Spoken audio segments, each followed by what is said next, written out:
chants nous ont parlé de Jésus s'est levé. Et les chants nous parlent encore de... Qu'est-ce qu'ils nous ont dit? Il est le Dieu du miracle. Il est le Dieu du miracle. Il est le Dieu qui fait des choses étonnantes et surprenantes. Alléluia. Et ça, c'est important. Amen. Amen. Oui. Donc, nous avons ce Dieu-là. Et le thème de ce matin s'intitule « Tu ne mourras pas ». Amen. Vous voyez, tu ne mourras pas.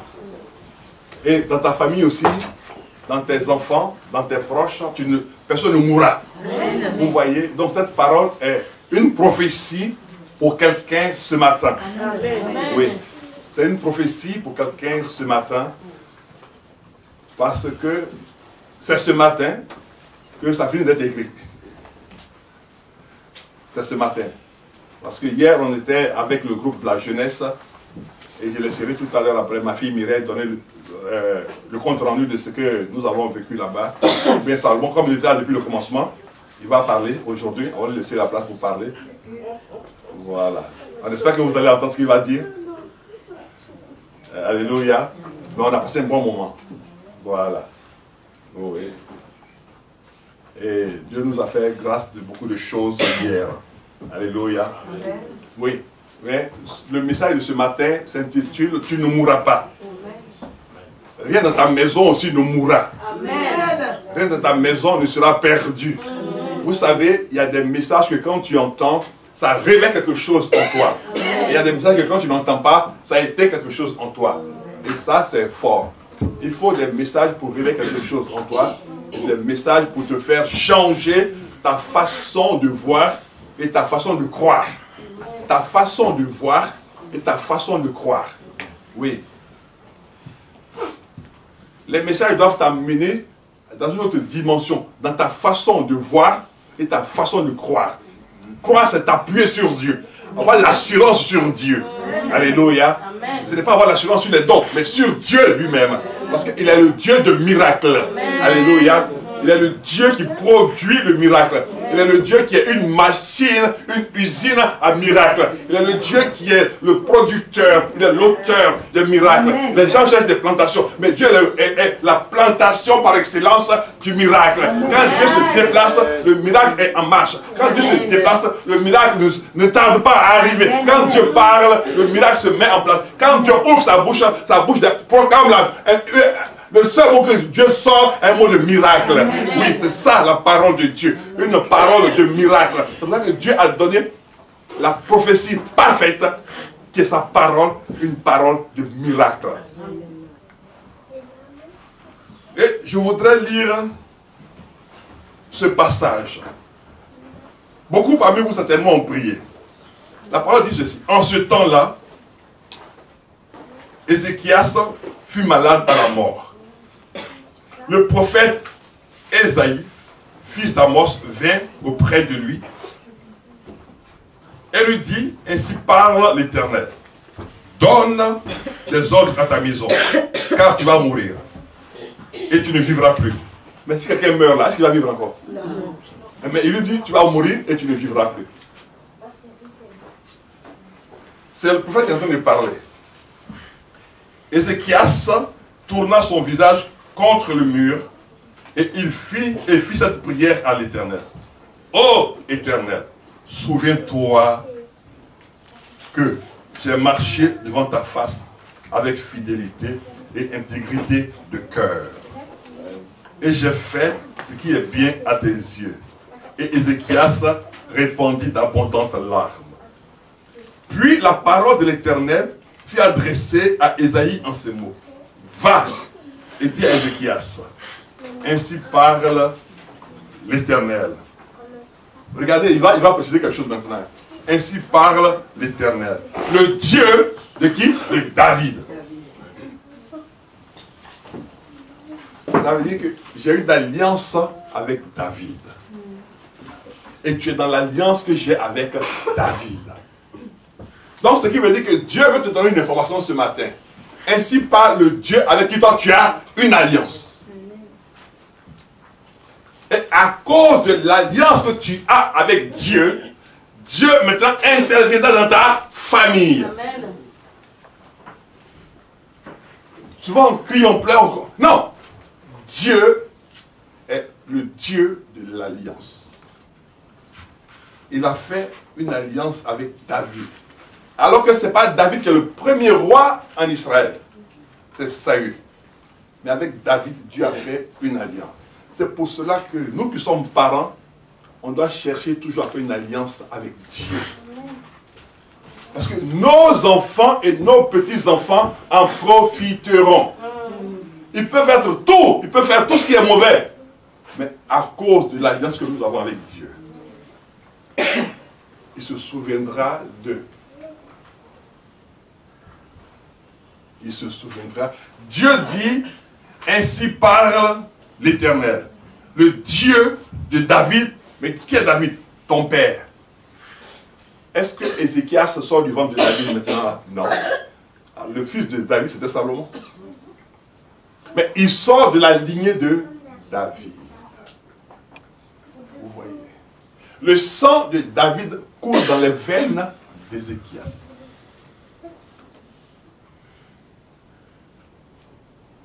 Et il lui dit, va parler à Ézéchias. Qu'est-ce qu'il va lui dire? J'ai entendu ta prière, j'ai vu tes larmes. Voici, j'ajouterai à tes jours 15 années. Il vient de le sortir de quoi? De la mort. Quel âge avait Ézéchias? La Bible n'en parle pas. Mais ce que nous savons, c'est que Dieu vient d'ajouter 15 années à sa vie. Quel âge ont tes problèmes? Quel âge ont tes difficultés? Dieu dit, j'ajoute. Donc en fait, ajouter veut dire, j'empêche. J'empêche la mort de te visiter pendant tout ce temps-là. J'empêche la mort de venir chez toi pendant tout ce temps-là.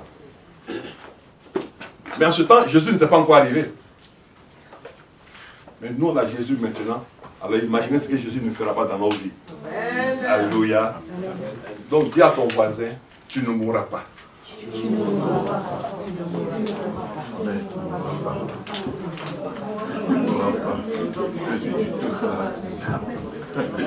Alléluia. Amen. Oui. Alléluia. Oui. Donc, le message commence par cela. Ézéchias a pleuré. Et Dieu a entendu. Et Dieu a fait retourner son serviteur sur ses pas pour aller voir Ézéchias. Qu'est-ce qui est mort dans ta famille? Qu'est-ce qui est mort dans ta vie? Qu'est-ce qui est mort dans tes projets?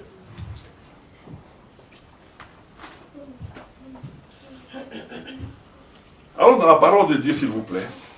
Seigneur, notre Dieu, nous te bénissons. Merci pour ce jour béni que tu nous as donné. Merci pour ce temps merveilleux que tu nous as donné. Et viens et donne gloire à ton nom. Seigneur, je ne suis rien. Je ne vaux rien. Je n'ai rien. Je ne suis que ce que tu veux que je sois. Alors que ton nom se soit béni. Dirige toutes choses au nom béni de Jésus. Amen. Amen. Dans le psaume 118, verset 17 dit ceci. Psaume 118, le verset 17. Je ne mourrai pas. Je ne mourrai pas.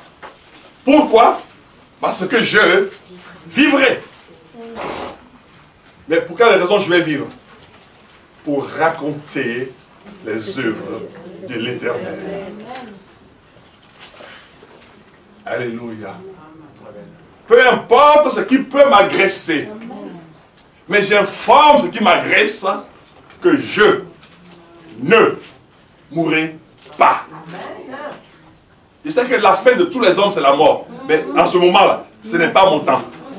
Je ne mourrai pas. Donc, les problèmes vont t'assaillir. La maladie va t'agresser. Mais quand tu vas lui donner l'information pour dire « Je ne mourrai pas », c'est pas possible. Mais sur quoi tu te fondes? Parce que tous ceux qu'on agresse, ils pleurent. Mais toi, tu me donnes l'information que tu ne mourras pas.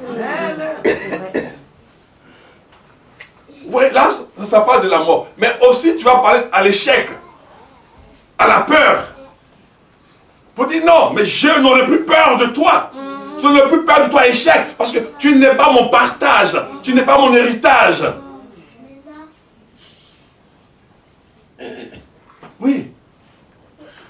n'es pas mon partage. Tu n'es pas mon héritage. Je ne suis pas né pour hériter de l'échec. Je ne peux pas vivre d'échec en échec, d'angoisse en angoisse, de peur en peur, d'anxiété en anxiété, et pas de dépressif. Non, ce n'est pas mon héritage. Donc je ne mourrai pas. Je dois raconter la gloire de mon Dieu. Je dois raconter les merveilles de mon Dieu. Je dois raconter cela. Je ne mourrai pas. Je ne mourrai pas. Peu importe les situations, que je comprenne, que je ne comprenne pas, je ne mourrai pas. Peu importe ce que tu vas faire, ce que tu ne fais pas, je ne mourrai pas. Adresse-moi comme tu veux, attaque-moi comme tu veux. Mais il y a une chose que je sais, moi je ne mourrai pas. Amen. Oui, je ne mourrai pas. Je vivrai. J'informe mon cœur. Je dis mon cœur, tu vivras. Mon cœur, tu vas continuer à battre. Mon cœur, n'aie pas peur. Mes yeux, je continuerai à voir. Je ne mourrai pas. Oui, peu importe ce qui peut agresser mon corps, je ne mourrai pas. Parce que tu es mon Dieu, je ne mourrai pas. Et je vais raconter les œuvres de mon Dieu. Je vais raconter. Je vais dire à la génération qui vient après, voici ce que mon Dieu a fait. Je vais dire à mes petits-enfants, voici ce que mon Dieu a fait. Je vais dire aux enfants de mes enfants, voici ce que mon Dieu a fait. Oui, je ne mourrai pas.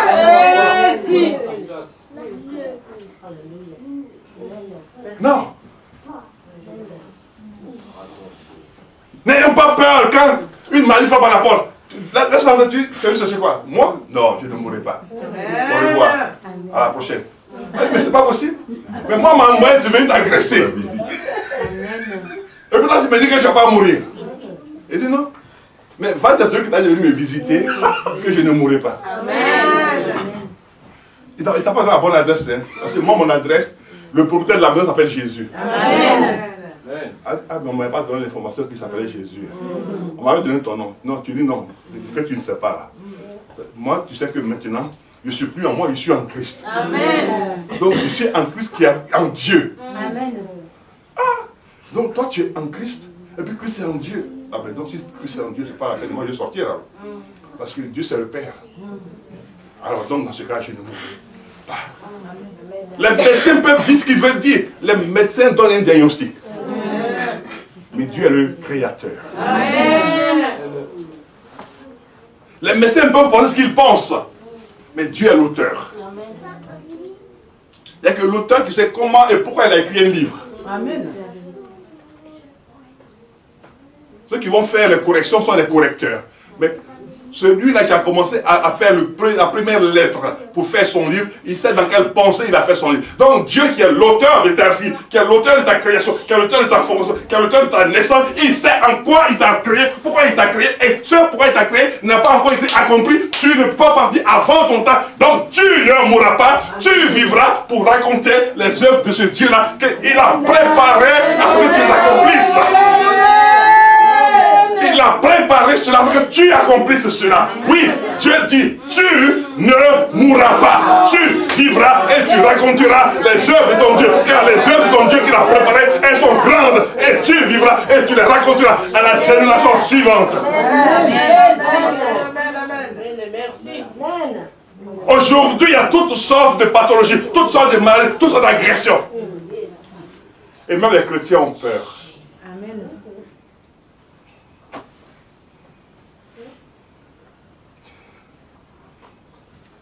Allons voir dans Genèse 50. Dis à ton voisin, prépare-toi.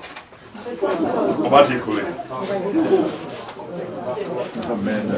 On va décoller.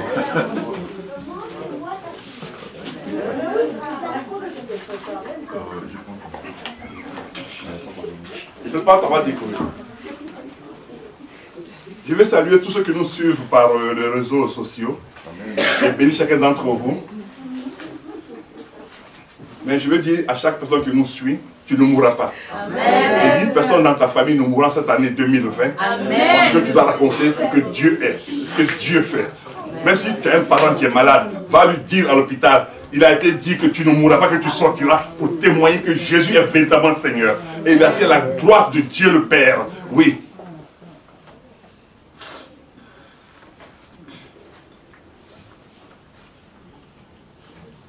Psaume 50. Et donc, Genèse 50, verset 20. qu'est-ce que dit cette parole? Vous aviez médité de me faire du mal. Alléluia. Alléluia. Vous avez pensé, médité, réfléchi, planifié de me faire du mal. Le diable a pensé. Il s'est assis avec son conseil de démons. Il s'est assis avec son conseil de féticheurs, de sorciers, des gens qui sont dans les sectes pernicieuses, pour dire on va détruire l'humanité. Les gens, ils ne savent même pas que quand le diable les inspire pour détruire l'humanité, eux-mêmes, ils font partie de l'humanité. Ils ne savent pas ça. Ils ne savent pas ça. Parce que le diable les a aveuglés.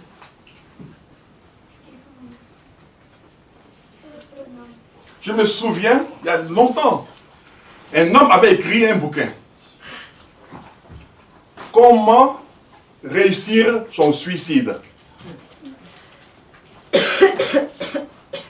Il avait écrit un bouquin comme ça. Qu'est-ce qu'il a poussé, je ne sais pas. Comment réussir son suicide. C'est un bon bouquin. Mais pour le réussir, son petit-fils a lu le bouquin et puis s'est suicidé. Mais tu t'as dit comment réussir? Il faut expérimenter. Il a retiré le bouquin de la vente. Les gens ils pensent que quand le diable les inspire pour faire de mauvaises choses, et ils seront épargnés. Non. Le diable n'a pas de sens, il n'a pas d'amis. Le diable, Satan n'a pas d'amis. Il n'a personne ami. Vous êtes tous esclaves. C'est Jésus qui appelle des êtres humains comme nous, amis et frères. Satan, il n'a pas d'amis. Même les démons qui ont quitté le ciel avec lui ne sont pas ses amis. Ils ont été séduits pour descendre avec lui. Ils ne sont pas ses amis. Ils sont sous sa couverture, sous sa puissance. Et même les féticheurs ne sont pas ses amis. Et ceux qui sont dans les sectes qu'on appelle en bon français ésotériques. C'est-à-dire quand tu entends le mot, tu dis waouh. Ah, ce sont des grands cercles. Hein. Ce sont les cercles des féticheurs. En fait, quand c'est en Afrique, on dit féticheur. Mais quand c'est en Europe, on dit cercle ésotérique. Là, quand tu entends le mot, tu dis waouh. Il est un grand cercle. Hein. Mais ce sont des gens qui sont intellectuels. Alors que c'est le même fétiche qu'ils font. C'est quand c'est chez nous là-bas on dit féticheur. Mais quand c'est ici on dit cercle ésotérique.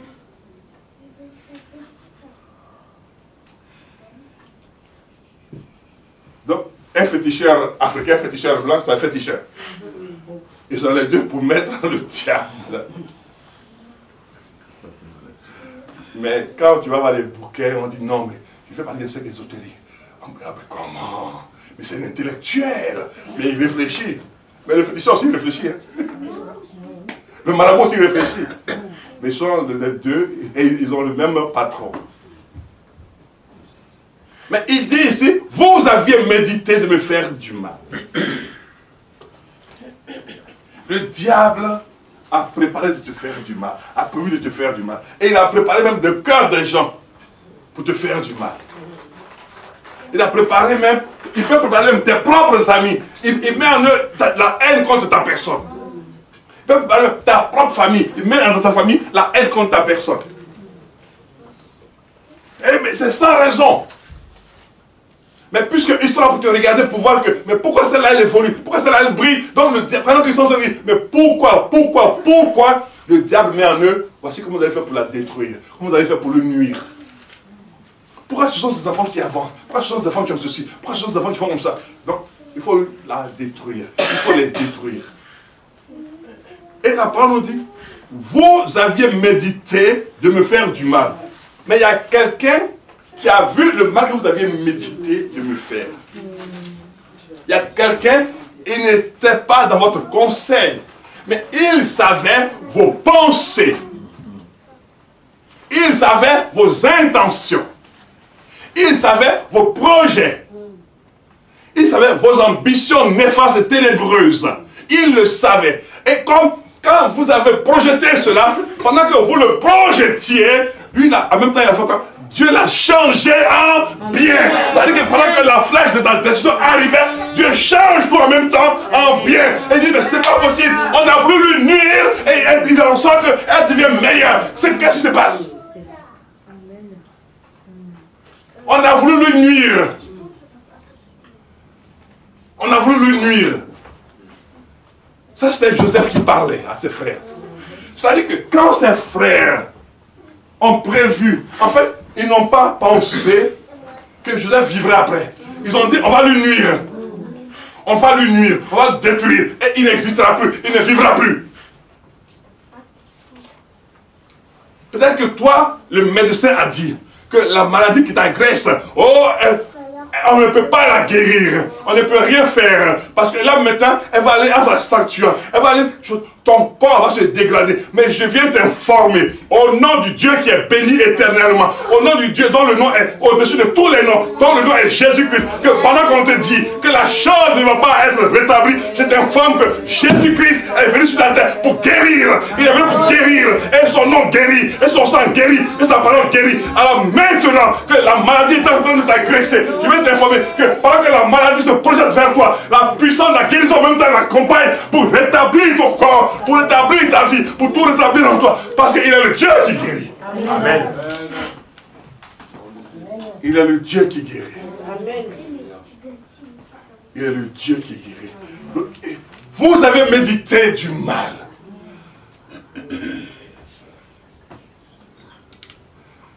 Et Dieu l'a changé, transformé.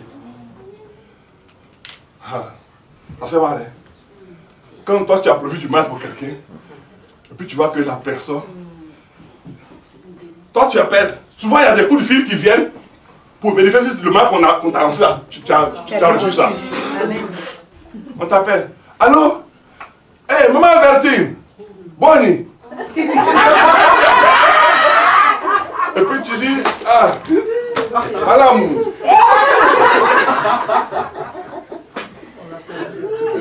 Ça veut dire, comment ça va? Je vais bien par la grâce de Dieu. Eh, tu vas bien? En bon? Tu as bien dormi? Oui, j'ai bien dormi. Ah, et la maison, ça va. Et Jean-Pierre, ça va. Et les enfants, ça va. Tout va bien. Amen. Après, mais dis quoi? Dis quoi là-bas? Peut-être toi, c'était toi, elle est en train de parler. Elle dit quoi? Elle dit tout va bien. Jean-Pierre, il va bien. Toi, tu n'as pas qu'il avait fait un accident, mais il va bien. Parce que le Dieu qu'elle prie n'est pas un Dieu qui dort. Amen. Non. Il dit, depuis que je t'ai mis sur la terre, je ne dors plus. Je ne sommeille pas. Mais je veux veiller sur toi. Jour après jour, heure après heure, minute après minute, je vais veiller sur toi. Et déjouer tous les plans. Amen. Amen. Dieu au contrôle. Ma fille, Dieu au contrôle. Amen. Non. Vous avez médité du mal. Mais on médite du mal contre quelqu'un qui n'a pas pensé à toi en mal. On médite, vous savez pourquoi on médite souvent du mal aux gens? Je vais vous donner les 3 raisons qui font qu'on médite du mal sur les gens. Notez-les. La première raison pour laquelle on médite du mal sur toi, parce que déjà, premièrement, ton étoile brille trop. Amen. Amen. Ton étoile brille. Et l'étoile qui brille dérange. Amen. Quand Jésus est né, l'étoile a fait quoi? Ça a commencé à briller.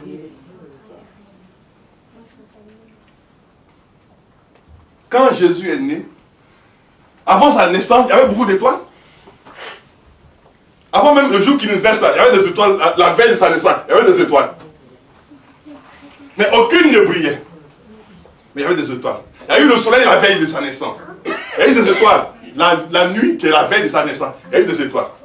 Mais le jour où Jésus est né, toutes les étoiles ont perdu leur éclat et il y a une étoile qui a commencé à briller. Donc ce qui veut dire que le jour de ta naissance, il y a une étoile qui est sortie de Dieu, qui a commencé à briller. Et son éclat a commencé à réjaillir partout pour dire, qui est né dans cette famille-là? Quelqu'un est né aujourd'hui. Quelqu'un est né aujourd'hui. On est étonné. On pensait que rien de bon n'arriverait dans cette famille. Mais il y a une étoile qui est en train de briller. Ton étoile a commencé à briller. On dit, ce n'est pas possible. On a pensé que cette famille était une famille de ténèbres. Mais il y a une étoile qui s'est levée. Alors c'est pas possible.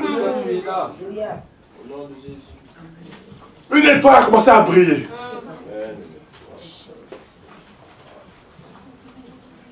La première raison, c'est que ton étoile brille. La deuxième, c'est qu'il y avait un chef qui avait été établi. Un roi. On vient lui dire, on est venu voir le roi des Juifs. Il dit, quoi? À part moi, il n'y a pas de roi ici.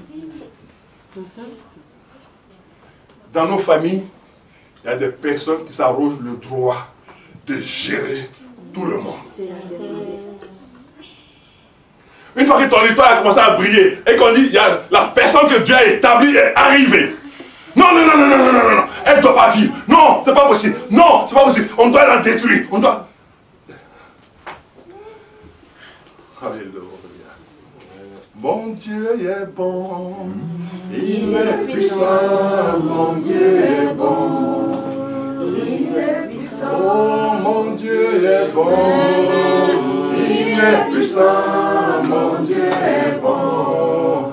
Il est puissant. Oh, il m'a racheté. Il est puissant. Mon Dieu est bon. Il est puissant. Mon Dieu est bon. Il est puissant. Mon Dieu est bon. Oh, il m'a restauré. Il est puissant. Mon Dieu est bon. Il est puissant. Mon Dieu est bon. Il est puissant. Mon Dieu est bon. Il est puissant. Il m'a relevé. Il est puissant. Mon Dieu est bon. Il est puissant. Mon Dieu est bon. Il est puissant. Mon Dieu est bon. Il est bon. Il est puissant. Il est bon.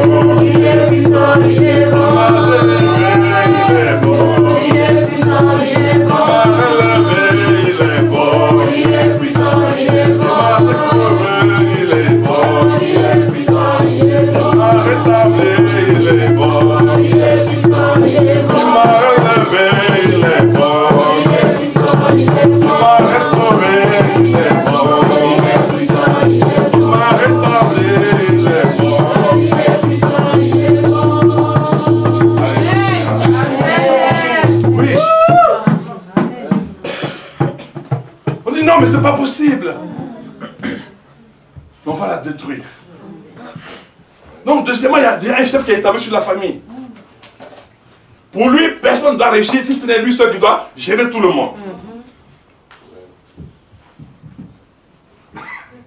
La troisième raison pourquoi on va te nuire, on va chercher à te nuire, c'est que toi, tu es venu pour le bien de tout le monde.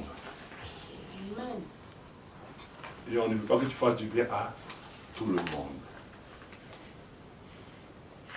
Ta pensée est pour le bien-être de tout le monde.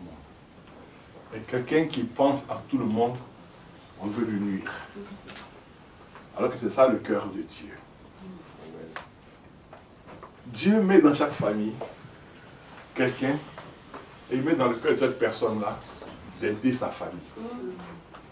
Mais il y a des personnes qui ne veulent pas que la famille soit aidée, que la famille se relève, que la famille s'épanouisse, que la famille se développe, que la famille aide les autres, mais que la famille reste dans l'obscurité. C'est ceux-là qui vont chercher à te combattre à tous les coups, afin de chercher à te déstabiliser.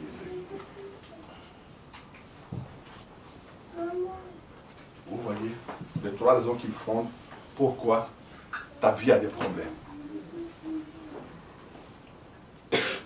Voici les choses qui t'amènent à comprendre pourquoi ta vie a des problèmes. Mais sois rassuré, tu ne mourras pas. Amen. Tu vivras. Amen. Tu ne mourras pas. Tu vivras. Et ceux-là, ceux qui t'en veulent, ne mourront pas. Ils vivront. pour voir ce que Dieu va faire de toi. Amen. Alléluia. Ceux-là qui sont contre toi, ils ne mourront pas. Ils vivront. Mais c'est maintenant, s'ils s'entêtent contre toi, c'est là qu'ils vont partir. Ce n'est pas toi qui les précipite, mais c'est leur méchanceté qui les précipite. Ce que Dieu veut, c'est que le méchant là, il vive. Et puis il te voit prospérer. Et devenir ce que Dieu veut que tu deviennes. Hier, dans le groupe des enfants, Dieu m'a parlé à moi-même de quelque chose que je vais travailler pour la jeunesse encore. Lorsque les difficultés sont transformées en opportunités. Oui. Lorsque les difficultés sont transformées en opportunités.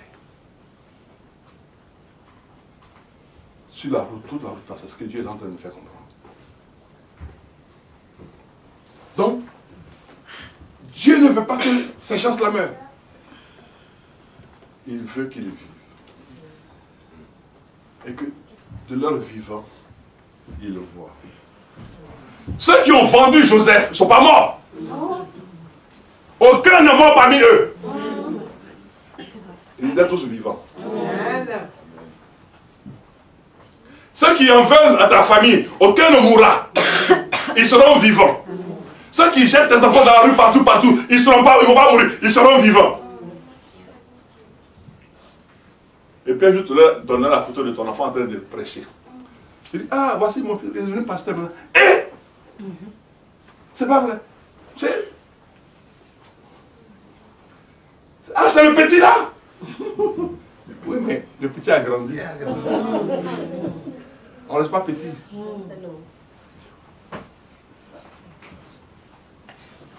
Quand il dit, vous savez, quand les gens disent c'est le petit là, ça dit en fait, ils t'ont donné un statut que tu ne dois pas dépasser. Le petit veut dire qu'on veut te maintenir toujours dans la petitesse, dans la pauvreté, dans la misère.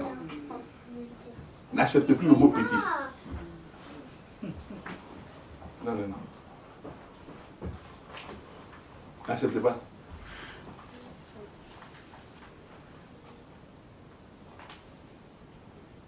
Il dit, mais c'est le petit là. Non, lui, c'était le Dieu.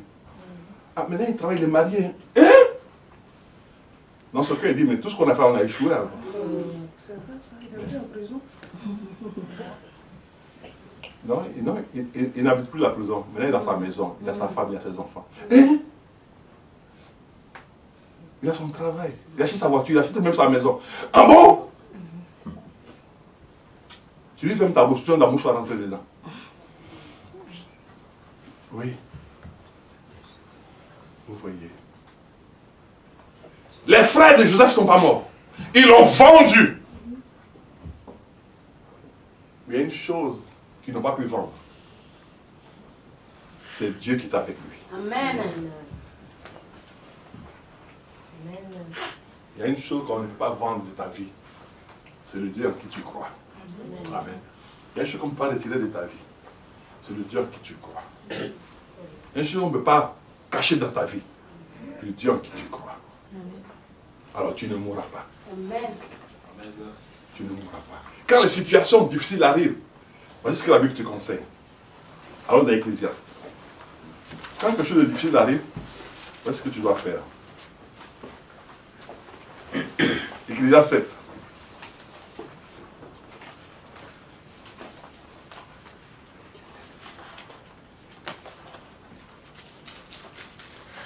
Ecclésiaste, chapitre 7.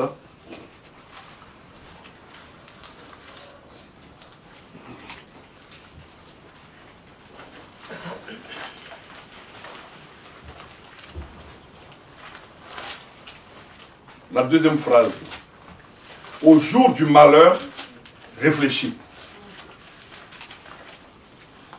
Alléluia. Amen. Ecclésiaste 7, verset 14b.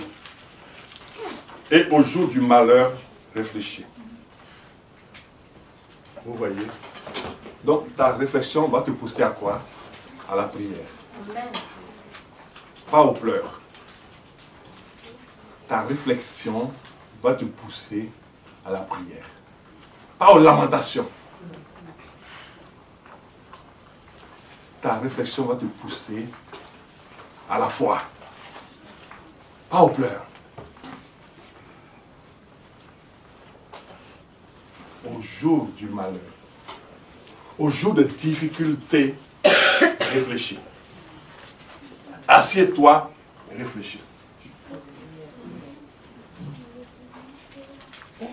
Au jour où tu vois que les choses ne vont pas comme tu aurais souhaité qu'elles aillent, assieds-toi, réfléchis.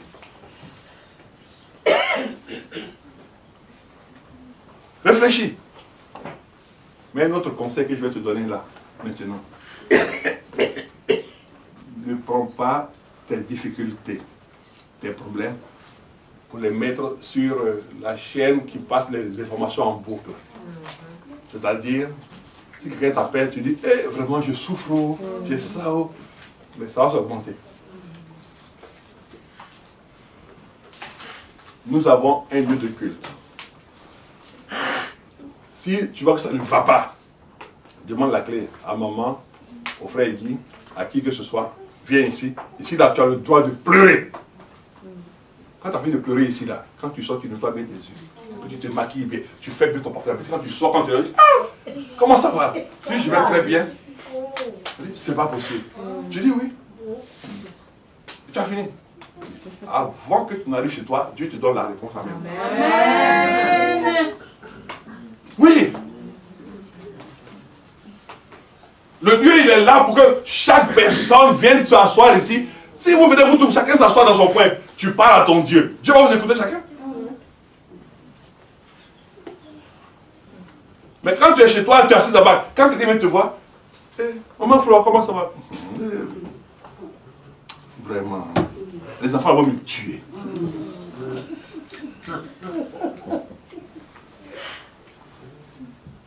Mais tu penses que celle qui t'a visité, quand elle va dire quoi? Elle dit, la femme là, elle est folle. Avec ces enfants-là, elle va voir ce qui va lui arriver. Mais si tu ouvres la porte et que tu entres dans le Dieu de culte et que tu t'assois, tu parles à ton Dieu, qui entend cela? Lui seul. Quand tu as fini, tu as pleuré, tu as nettoyé tes yeux, tu te maquilles bien, tu sors. Quand tu sors, tu ça va. Très bien. Mais tu brilles, c'est la grâce de Dieu.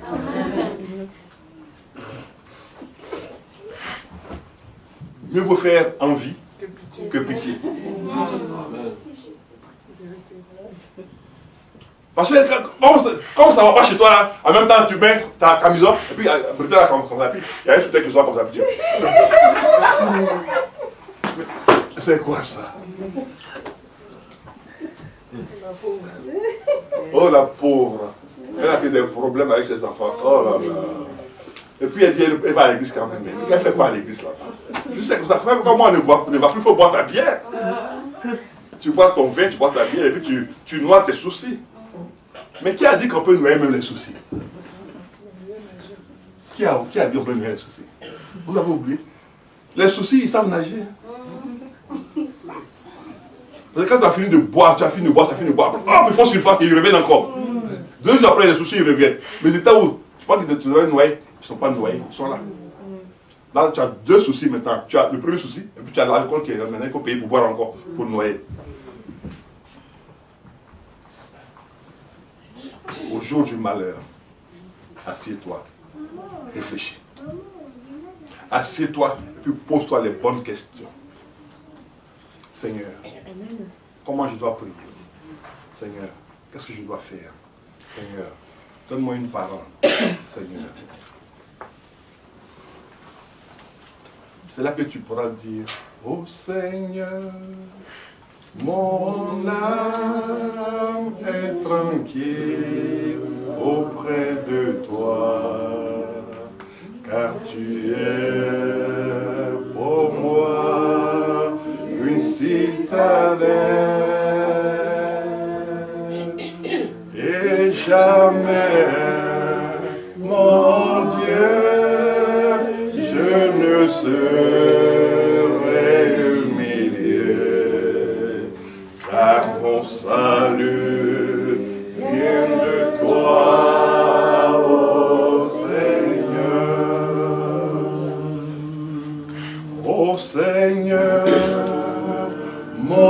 mon âme est tranquille auprès de toi, car tu es pour moi plus éternel.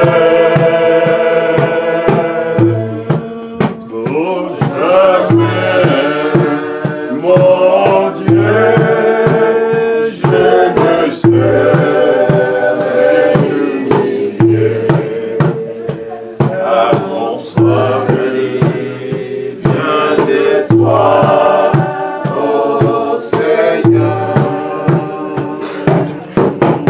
Je te bénirai toute ma vie, je chanterai ton nom, car tu m'as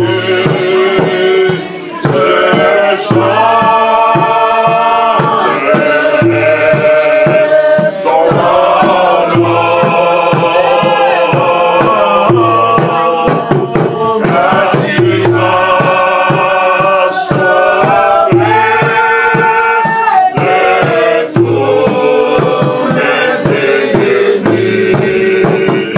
Ô Seigneur, mon Dieu, merci.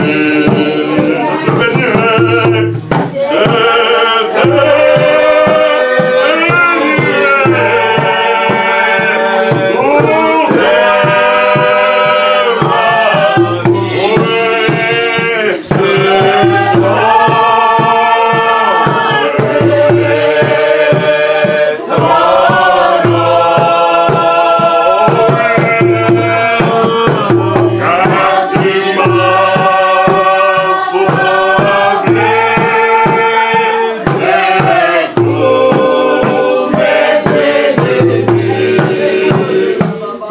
te bénirai,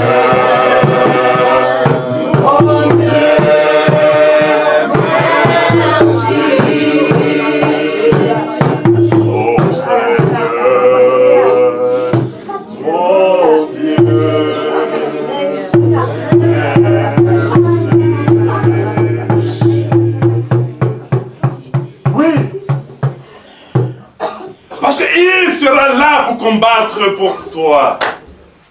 Il sera là pour relever ta tête. Le diable, merci Seigneur. Ouh. Le message a changé. Le diable a voulu faire Dieu menteur. La femme sunamite ne pouvait pas enfanter. Et maintenant l'homme de Dieu a prié son Dieu et elle a enfanté. Suivez bien. Et elle a dit au départ à l'homme de Dieu, il ne faut pas tromper ta servante. Ne mens pas à ta servante.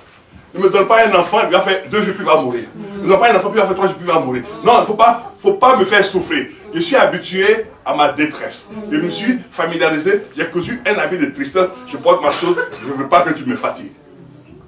L'enfant a commencé à marcher. Il avait un certain âge.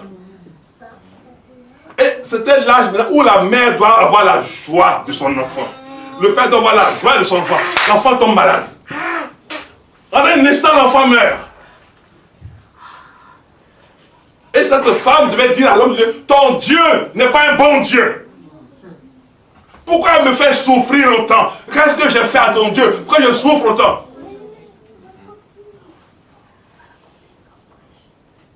Le diable a pensé qu'il pouvait maintenir la femme dans l'esclavage. Non! L'esclavage de la tristesse. Non! On veut te maintenir dans un esclavage. Peu importe l'esclavage, que ce soit la maladie, la pauvreté, que ce soit des problèmes de famille, on veut te maintenir dans un esclavage. Mais Dieu me dit que non, on ne te maintiendra pas dans un esclavage. Parce que le temps de la délivrance est arrivé. Le temps de la libération est arrivé. Le temps de ce que Dieu opère dans la vie est arrivé. Et cette femme, Dieu dit maintenant que tu ne seras plus dans l'esclavage, la stérilité, ni de la misérabilité. Alors maintenant, l'homme de Dieu dit, Dieu m'a caché la souffrance. Mais le diable s'était trompé. Il s'était trompé. Il s'était trompé. On veut te maintenir dans un esclavage. Mais ils sont trompés. Cette femme est allée voir l'homme de Dieu. Quand il est arrivé, il ne savait pas de quoi il était question. Mais son Dieu le savait. Son Dieu le savait. Je vais te dire ce matin que ton Dieu sait dans quel esclavage nous voulons te maintenir. Je vais te dire ce matin que ton Dieu sait dans quel esclavage on veut maintenir ta famille. Ta famille doit être maintenue dans cet esclavage. Je vais t'informer maintenant que au nom de Jésus, que maintenant la couverture de l'esclavage est en train de quitter ta famille maintenant. Comme ça quittait la femme et son enfant. Oui, ça quitte ta famille maintenant. Parce que le Dieu des cieux s'est levé. Il s'est levé. Le Dieu des cieux s'est levé. Il s'est levé pour changer le cours de la vie de ta famille. Il s'est levé pour changer quelque chose dans ta famille. Il s'est levé pour changer le cours de l'existence de ta famille. Il s'est levé et quelque chose arrive dans ta famille maintenant. Le Dieu des cieux. Cette femme pensait que c'était fini pour son enfant.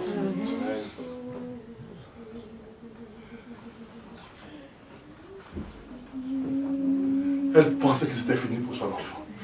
Comme toi, on t'a fait croire que c'est fini pour toi, c'est fini pour ta santé, c'est fini pour ta famille, c'est fini pour le fond de ton père, c'est fini pour tes propres enfants, c'est fini. Je t'informe par le nom du Dieu qui est béni éternellement que c'est maintenant que la grâce de Dieu arrive dans ta famille. Elle arrive maintenant sur tes enfants, elle arrive maintenant dans ta maison, elle arrive maintenant afin que Dieu change le cours de la vie de ta famille. Dieu change le cours de la vie de ta famille. Il change. Il change. Il change. Ce n'est pas un homme. Ce n'est pas un homme. Il change. Il ne dépend de personne. Tout le monde dépend de lui. Amen. Il ne vit sur personne. Tout le monde vit sur sa terre. Amen. Il ne doit rien à personne. Tout le monde lui doit le souffle de vie. Et personne ne l'habille. Il habille tout le monde.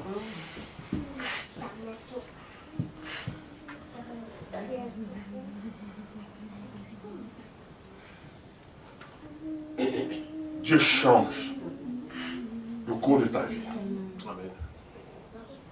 Dieu change le cours de ton histoire.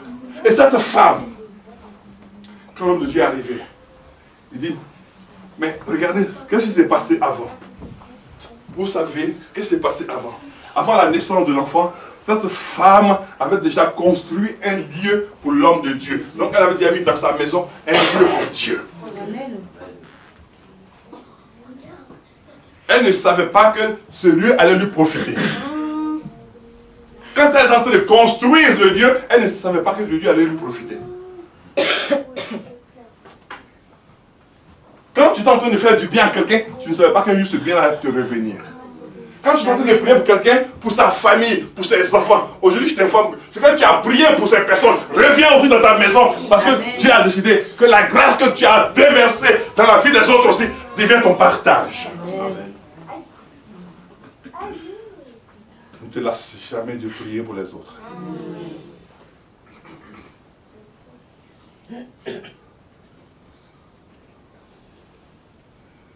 Ne te lasse jamais. Ne te lasse jamais. Ne te lasse jamais de prier pour les enfants des autres. Pour la famille des autres. Parce qu'au moment où tu en auras besoin, Dieu suscitera d'autres personnes. Amen. Tu ne seras même pas conscient ni consciente de la chose. Mais Dieu révélera leur esprit pour qu'ils élèvent la voix pour toi. Et quand l'homme de Dieu est arrivé, il a pris l'enfant. Il est entré dans le lieu de Dieu. Quand il est entré dans le lieu de Dieu, quelques temps plus tard, qu'est-ce qui s'est passé? Il est le Dieu de miracles. Il est le Dieu de miracles. Dans la chambre, c'est produit un miracle. Dans la chambre où il était avec le fils de cette femme, il s'est produit un miracle. La femme a donné un fils qui était inanimé, un fils qui ne respirait pas. Mais elle ne connaissait pas le Dieu d'Élisée. Les personnes qui agressent ta famille, qui agressent ta vie, ne connaissent pas le Dieu que tu sers. Amen. Celui dont le nom est éternellement béni, qui s'appelle Jésus-Christ. Celui qui même, tu es mort pendant 4 jours. Il vient, il ne s'approche même pas de ta tombe, mais il est loin et puis il dit, sors. Mais je me pose toujours la question. Bon, comment quelqu'un Les pieds sont attachés. Tout est attaché. Et puis il lui dit, sors. Est-ce que vous vous rendez un peu compte? Quand on t'attache, on attache tes pieds, pour ne pas que tes pieds on attache tout ton corps est bandé. Tout ton corps est bandé. Il le sait, Jésus le sait, et le mort le sait, et les gens le savent. Et puis il dit à celui qui est là-bas, il dit, sors. Non. Non. Non, c'est fort ça. Donc il dit, sors, sors. Mais je suis attaché, je sors comment? Il dit, sors. Tu dis, mais ma vie est bloquée, je sors comment? Il dit, sors maintenant. Il dit, plus rien ne va de ma vie, mais il dit, sors, sors de l'échec maintenant. Sors de l'échec avec tes pensées, sors de l'échec avec tes yeux, sors de l'échec avec ton cœur. Sors maintenant, et le reste sera fait. Mais quand il a dit, sors, les bandages ont été créés par quoi? Par les hommes. Mais les bandages ont compris qu'il fallait qu'ils lâchent les pieds. Les auteurs ont compris qu'ils devaient avoir la vie en eux pour qu'ils puissent marcher. Parce qu'il est celui qui apporte la vie. Au commencement était la parole. La parole était Dieu. Et tout ce qui existe ne peut exister sans la parole. Donc les pieds ont été créés par la parole. Les bandages ont été créés par quoi? La parole. Donc la parole vient d'être proclamée. Alors les bandages dans lesquels se trouve la parole, tu vas maintenant obéir à la parole. Parce que quand la parole parle, les bandages doivent céder. Oui, tout a été créé par la parole. Et il est sorti. Il y a combien de temps que toi, tes projets sont enterrés? Ta santé est enterrée. Tout ce qui est en toi est enterré. Tes finances sont enterrées. Ton travail est enterré.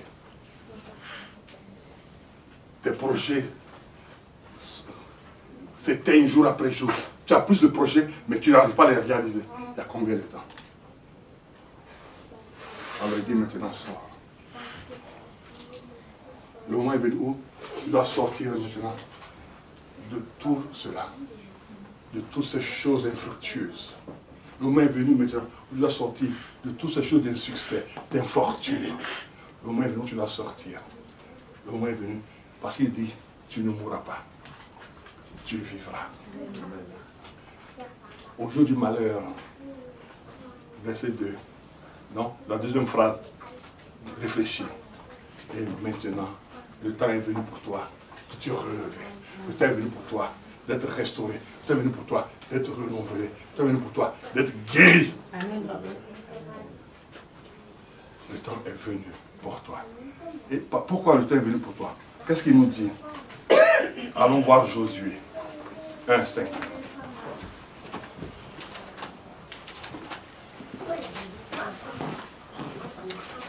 Josué 1.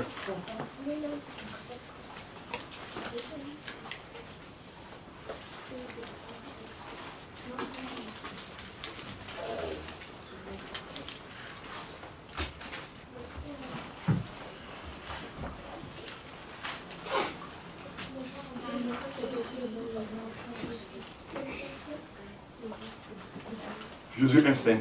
Il dit ceci. Nul ne tiendra devant toi tant que tu vivras. Je serai avec toi comme j'ai été avec Moïse. Je ne te laisserai point, je ne t'abandonnerai point. Mais là, tu vas enlever Moïse. Comment il a été avec celui qui est venu avant toi, après Moïse? Celui à qui tu vas s'appeler comment? Moïse. Non, Jésus. Il dit maintenant, je serai avec toi comme j'ai été avec Jésus.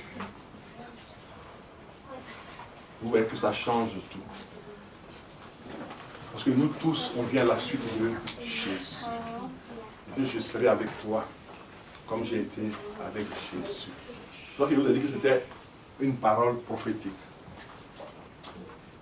Je vous l'avais dit depuis le commencement. Il dit, je serai avec toi comme j'ai été avec Jésus. Alors n'aie plus peur. Alors n'aie plus peur. Je serai avec toi comme j'ai été avec Jésus.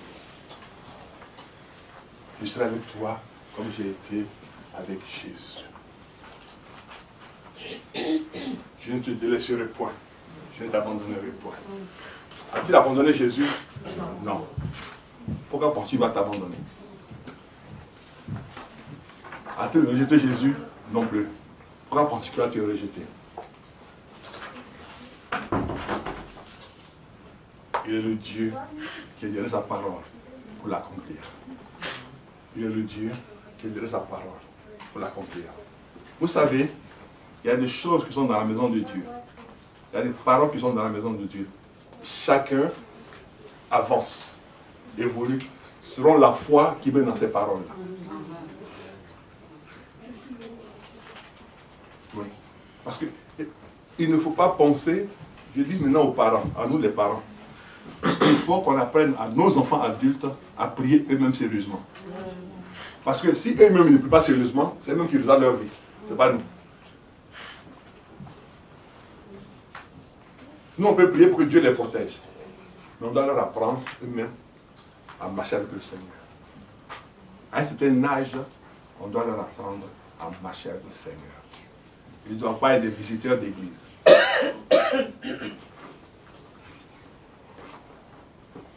Parce que leur vie ne dépendra plus de toi.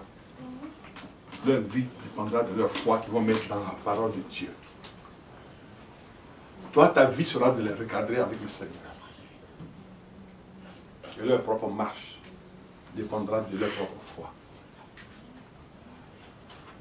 Leur propre marche dépendra de leur propre foi. Toi, ta prière sera de les ramener chez Dieu. Et leur progression sera maintenant d'être dans une relation avec Dieu. Ouais. C'est à eux maintenant d'être dans la relation avec Dieu. Nous, on va prier pour les emmener chez Dieu. Parce que le Seigneur ne peut pas faire du bien à quelqu'un qui ne s'intéresse pas au bien qu'on veut lui faire. Le Seigneur, il allait se Zachée, parce que Zachée a voulu le voir. Oui. Hier, j'ai vu ça avec la jeunesse. Et j'ai beaucoup apprécié. Mais si quelqu'un, lui, son travail, c'est d'être à l'écoute simplement, et puis rien d'autre l'intéresse, on peut prier 200 ans. Merci Seigneur. Je vais vous donner un témoignage. Il y a maintenant une bonne dizaine d'années. C'est un jeune homme, ça s'est passé en Afrique. Le jeune homme, il devait passer son bac. Et sa mère m'a dit de prier pour lui. Sa grand-mère aussi me va pour prier pour lui. Et sa grand-mère priait pour lui. Et maintenant, lui, le jeune homme, il allait chercher sa coupe, une amie de classe, pour que je prie pour elle. Suivez bien. Sa grand-mère prie pour lui. Sa grand-mère est venue me voir pour prier pour lui. Et lui, il allait chercher une amie de classe pour que je prie pour son amie de classe. Ok. On a prié, on a fait toutes ces prières-là. L'année d'après, je suis retourné dans le même pays et je vois son ami qui était avec lui en terminale. Elle me voit me saluer. Ah, bonjour pasteur. Je ne l'ai pas reconnu. Elle dit bonjour, c'est qui? Elle m'a situé où je l'avais rencontré. Elle dit ah, mais qu'est-ce que tu deviens? Elle dit ah oui, mais si pasteur, parce que votre prière a permis que j'arrive à l'université. J'ai eu mon bac, je suis à l'université. Mais pourquoi l'autre n'est pas allé à l'université? Il n'a pas eu le bac. Parce que l'autre, comme on a tellement prié pour lui, il n'a rien fait. Il n'a rien fait. Rien de rien, il n'a rien fait. Pour lui, comme on a prié, quand il va arriver là-bas, il s'assoit et puis on lui donne le bac en même temps. Puis il va rentrer là. Il n'a pas eu le bac. Donc, il y a des fois, quand tu dis à quelqu'un, tu dis, mais attends, toi tu te plains de ça, est-ce que tu pries? Tu te plains de ça, est-ce que tu lis la parole de Dieu? Parce que ce n'est pas la magie. Ça s'appelle parole de Dieu. Maintenant, il y a une autre histoire qui fait rire maintenant. Ça se passait en Côte d'Ivoire. Il y a un monsieur qui allait pour aller à un examen, il allait donner son stylo à un féticheur. Pour que le féticheur travaille le stylo, pour qu'arrivé à l'examen, le stylo puisse écrire toutes les réponses qu'il faut.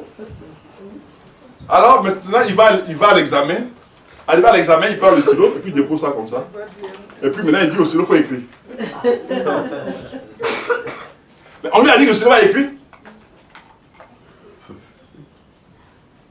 Vous voyez l'abrutissement des gens. Il est sorti avec plein de zéros. Il a échoué. Vous voyez? Au lieu d'étudier et de prier après, non, non, non. Il allait voir un marabout, le marabout. S'il lui pouvait avoir le bac, pourquoi lui ne pas aller passer le bac? Alléluia. Non. Tu ne mourras pas. Tu vivras et tu raconteras les œuvres de l'Éternel. Alléluia. Nous allons finir notre message. On va aller dans le psaume 34.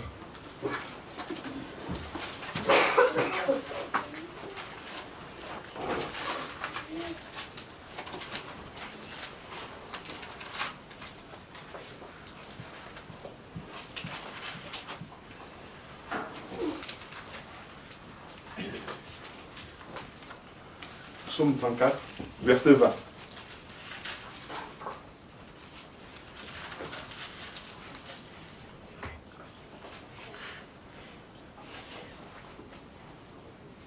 Le malheur atteint souvent le juste.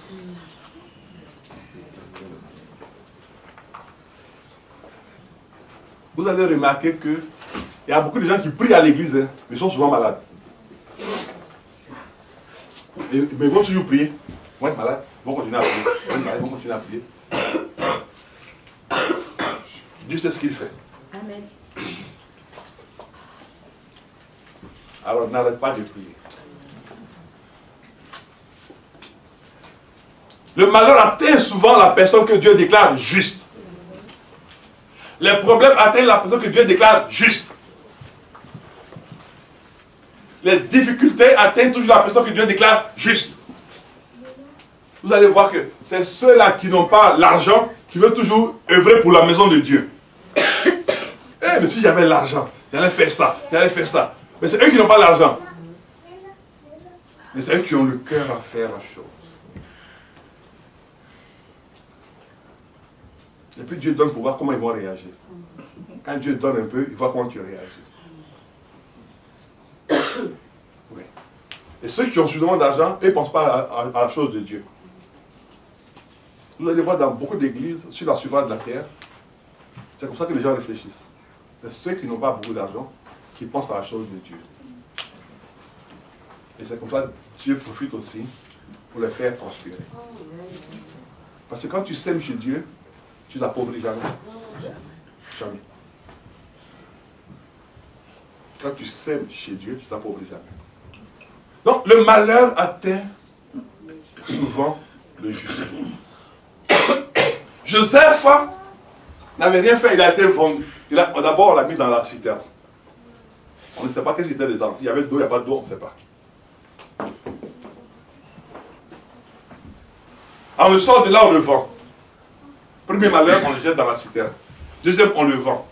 Troisième, la femme de Potiphar ment sur lui. Le malheur atteint souvent le juste.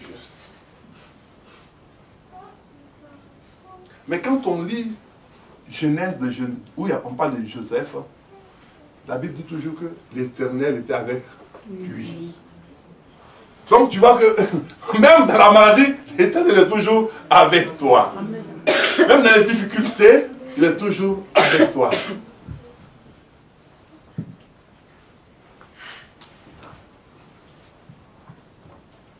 Il dit, je ne te délaisserai point. Nous, on est venus après Jésus. Et de la manière qu'il a été avec Jésus, c'est comme ça qu'il sera avec nous. Josué est venu après Moïse. Est-ce que vous comprenez? Il y a quelque chose que Dieu veut nous enseigner. Josué est venu après Moïse. Et Dieu a été avec Moïse d'une certaine façon.